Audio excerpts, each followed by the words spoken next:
करता हूँ श्री विकास से बात करनी चाहिए कि हमारे श्री त्रिपाठी जी का माल्यार्पण करके स्वागत करें। श्री तुलसीदास तिवारी जी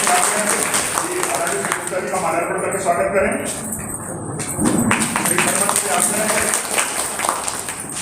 श्री शर्मा जी आ जाए, दोनों शर्मा जी आ जाए, दोनों शर्मा जी कोई दिक्कत नहीं। हमारे जो अतिथि वक्ता है चंद्रकांत मिश्रा जी का माल्यार्पण करके स्वागत करें। और शर्मा जी आग्रह है कि हमारे जो ब्लॉक सेक्रेटरी हैं हमारी श्रीमती आरती मिश्रा जी का कुछ संबोधित करके स्वागत करें। स्वागत की इस संक्षिप्त श्रृंखला के बाद मैं सीधे आमंत्रित करता हूँ हमारे अतिथि वक्ता श्री चंद्रकांत मिश्रा जी। आज हम सब लोग यहाँ इकट्ठे हुए हैं जगत गुरु श्री शंकराचार्य की जयंती के लिए। तो हम सिर्फ उन्हीं पे बात करेंगे और हम ये जानने की कोशिश करेंगे कि हम अपने जीवन में, हम लोग सामान्य लोग, कोई सेलिब्रिटी नहीं, हम अपने घर में रहते हैं, अपने घर में काम करते हैं। भगवान ने यदि कहीं कोई आजीविका लगा दी है तो हम उसका काम करते हैं। तो हम क्या सीखें इतने बड़े विद्वान से, इतने बड़े जगत गुरु से हम क्या सीखें? तो 3-4 बात उनके जो मूल हम सीख सकते हैं। उन्होंने सबसे पहले कहा है अहम ब्रह्मास्मि। अब कई लोग इसका मतलब समझते हैं कि मैं ब्रह्मा हूँ। यदि कोई हमसे हमारे सामने खड़े होकर बोले कि अहम ब्रह्मास्मि, इसमें थोड़ा सा घमंड सा महसूस होता है कि ये ब्रह्मा अपने आप को कैसे बोल रहा है। तो जब उनसे कई लोगों ने पूछा कि आखिर आप ऐसा क्यों बोलते हैं, अहम ब्रह्मास्मि ही क्यों बोला जाता है, तब अपन जो बात करेंगे, आप लोग सब रिलैक्स होकर बैठिए, कुछ मिनट अपन बात करेंगे, आपको समझ में सच में आएगा कि आखिर अहम ब्रह्मास्मि है क्या। वैसे यदि कहानी की शुरुआत करें, अपन एकदम नेचुरल बात करें, तो कहानियाँ शुरू होती हैं जन्म से। लेकिन मेरा ऐसा मानना है कि किसी व्यक्ति का जन्म उतना इम्पोर्टेंट नहीं कि हम बिजरावगढ़ में पैदा हो रहे हैं, कि कर्नाटक में पैदा हो रहे हैं, कि जबलपुर में पैदा हो रहे हैं। मेरे ख्याल से किसी का जन्म उतना महत्वपूर्ण नहीं। कितने सालों तक वो जिया वो भी उतना महत्वपूर्ण नहीं, लेकिन कितने समय में, कितने कम समय में उसने क्या कर दिया ये महत्वपूर्ण। फिर भी अपन जानकारी के लिए जान लेते हैं। हमारे देश में दक्षिण में एक राज्य है केरल, वहाँ उनका जन्म हुआ। अब जन्म की हम लोग जो तिथि आज मना रहे हैं, तिथि के हिसाब से मनाया जा रहा है, ये भी फिक्स नहीं है। मैं आपको बता दूं, सिर्फ अनुमान लगाया जा रहा है। जो ज्ञानी लोग हैं, जो इतिहासकार हैं, वो अंदाज लगा रहे हैं कि आज की जो तिथि है, इसी तिथि में उनका महापुरुष का जन्म हुआ रहा होगा। केरल में जन्म होता है छोटा सा बच्चा। जब आप लोग सुने होंगे ना कि होनहार विद्वान के बोध सीखने के बाद, तो थी कुछ ऐसी कहानी थी उनके साथ। माता पिता को लग रहा था कि बच्चा पैदा हुआ है कि बाप पैदा हो गया है। मतलब इतनी ज्यादा समझदारी उस छोटे से बालक। माँ जैसे सामान्य माँ होती है, वैसे तो बच्चा ही मानेगी, चाहे वो शंकराचार्य हो चाहे विष्णु भगवान हो जाए, लेकिन माँ कही है तो उसका बेटा माँ ही है। अब इतना ज्ञान होने के साथ जब किसी के पास इतना ज्ञान होता है तो सिर्फ अपने पास रखना ठीक नहीं था। इस बच्चे को माँ ने, पिता ने प्यार से नाम रखा शंकर। पढ़ते हैं, धीरे धीरे बड़े होते हैं, उनके मन में आता है कि ये जो ज्ञान है ये मैं सिर्फ अपने पास रखूंगा तो सिर्फ मेरा भला होता है। लेकिन यदि इस ज्ञान को मैं बहुत आगे बढ़ाता हूँ तो पूरे समाज का, पूरे विश्व का कल्याण हो जाता है। तो अपनी यात्रा शुरू करते हैं। अब आप लोग सोच रहे हैं, आप सब माताएं हैं, आपका छोटा सा बच्चा 4 साल का, 6 साल का बच्चा यदि आपसे निवेदन करे कि मैं सन्यासी बन जाऊंगा, आप में से कोई है माता तैयार अपने 6 साल के, 8 साल के बच्चे को सन्यासी बनने के? नहीं है ना। अब उस माँ का कलेजा कैसे तैयार हुआ होगा कि हाँ बेटा तू सन्यासी बन जा, जबकि माँ को पता है कि बहुत ज्यादा प्रतिभा इस बच्चे में, लेकिन फिर भी माँ तो माँ बोलती है। फिर इस महापुरुष ने एक लीला रचा। एक बार नदी में स्नान कर रहे, नाटक किया हो या सच में हुआ हो भगवान जाने, और श्री शंकराचार्य जी नदी में स्नान कर रहे थे, माँ किनारे पे खड़ी, अचानक रोने लगे, बोले मुझे मगरमच्छ पूछ रहा है। अब माँ परेशान हो गई, कैसे बचाऊं, 6 साल का बच्चा है, आप कैसे माँ एकदम परेशान। अब इसका लीला कर रहे हैं, मुझे भी नहीं पता।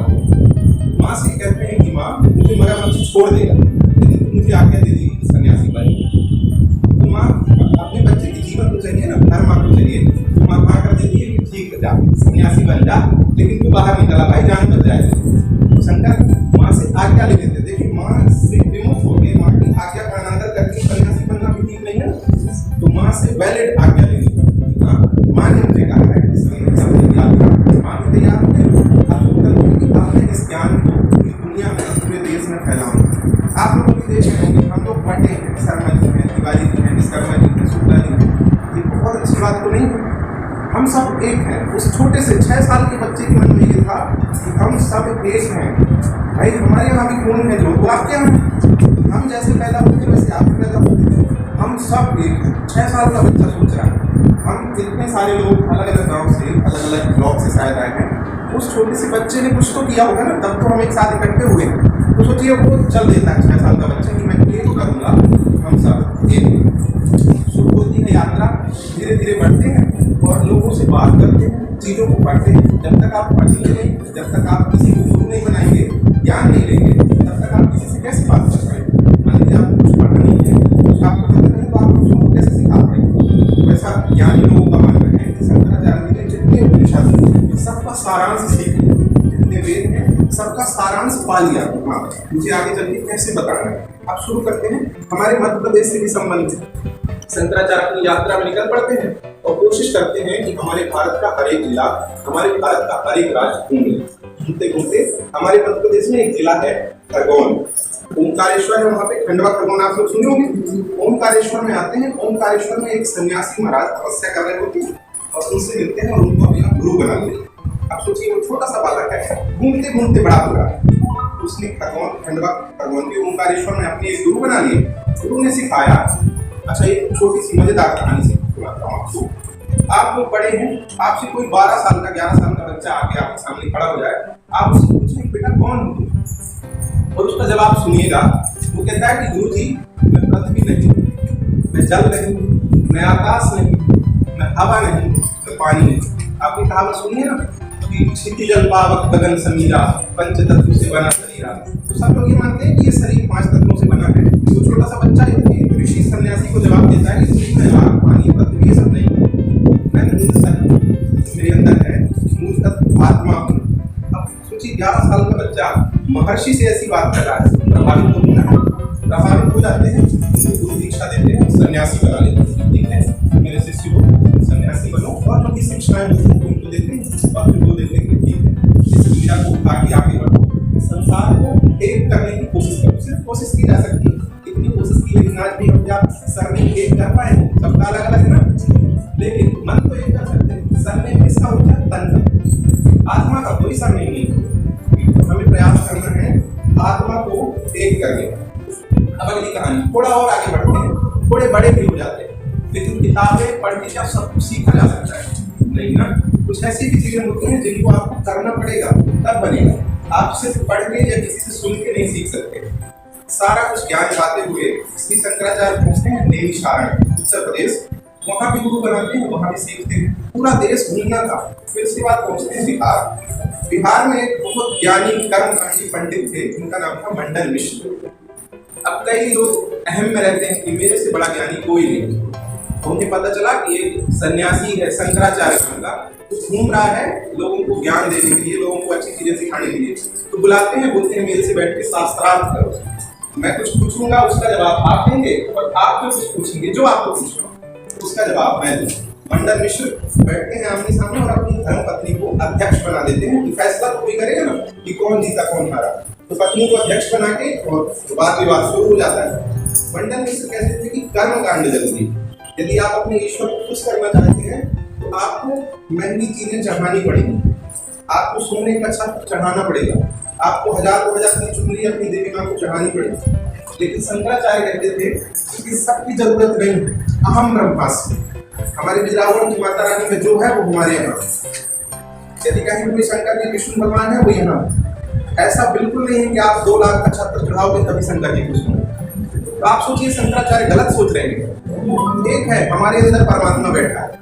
मंडन मिश्र थोड़ा घमंडी टाइप का आदमी था, तो 2-4 दिन कई जगह लिखा, 5-6 दिन बाद की बात चलता है और फिर मंडन मिश्र भागने लगता है कि ठीक है आप ज्यादा जाते हैं। लेकिन पत्नी अर्धांगिनी होती है, अध्यक्ष बनी थी, तो बोलती है नहीं अभी मेरे पति देव हारे नहीं है, अब मैं आपसे सवाल पूछूंगी, आप उनके जवाब देंगे, जब आप मुझे भी हरा देंगे क्योंकि अपने पति का आधा हिस्सा मैं, जब आप मुझे भी हरा देंगे तब इनकी हार होगी।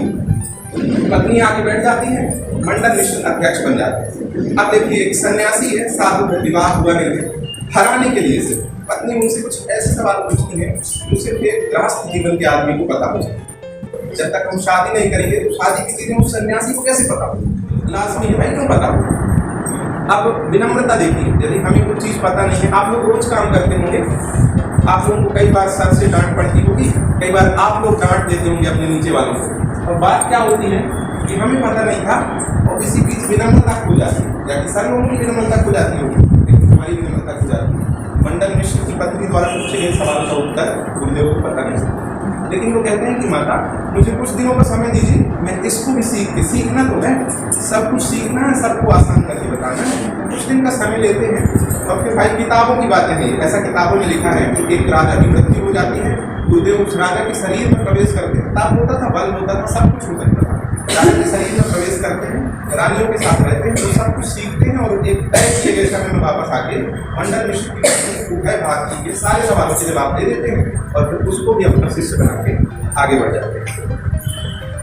माँ उनकी अभी भी जीवित थी, माँ का भी फर्ज निभाना है। अब एक शब्द लाइन आपने शायद सुनी होगी, हालांकि जल्दी भी मोदी जी के लिए है, पर आपने सुनी होगी, हद हद चले सो औलिया, अनहद चले सो पीर, हद अनहद दोनों चले बाकू नाम। इसका मतलब होता है कि जो लीक में चलता है, मान लीजिए आपके बच्चे 12वीं पढ़े और लीक क्या होती है कि आप बेटा ग्रेजुएशन करो, यही होती है ना लीक। तो जो लीक में चलता है उसको कहते हैं औलिया, मतलब सीधा साधा इंसान की भाई यार 12वीं पढ़ लिया, ग्रेजुएशन कर लो, नौकरी कर लो, ये होती है लीक।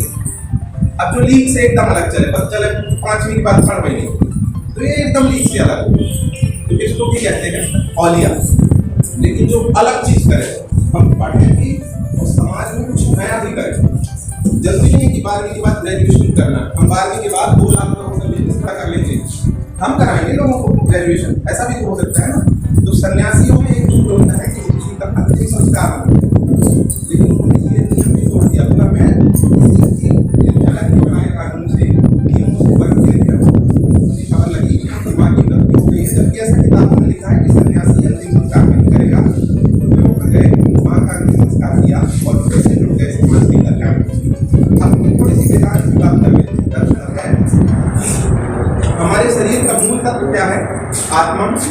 आत्मा को हम लोग मानते हैं और परमात्मा ही सब कुछ है।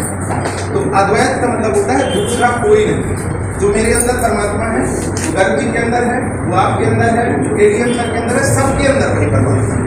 तो उनकी श्री शंकराचार्य गुरुदेव जी का अद्वैत सिद्धांत जो है, उसी से हमें सीखना है लोगों में बराबरी। मेरे ख्याल से आप लोग का काम भी यही है, आशा समूह से आप लोग का भी काम सोशल काम होगा कि चाहे कोई बड़ा आदमी हो, कोई प्रभावशाली आदमी हो, चाहे कोई गरीब हो, आप लोग जो भी काम करते हैं सबके लिए बराबर करते हैं, अलग से कुछ नहीं करते हैं।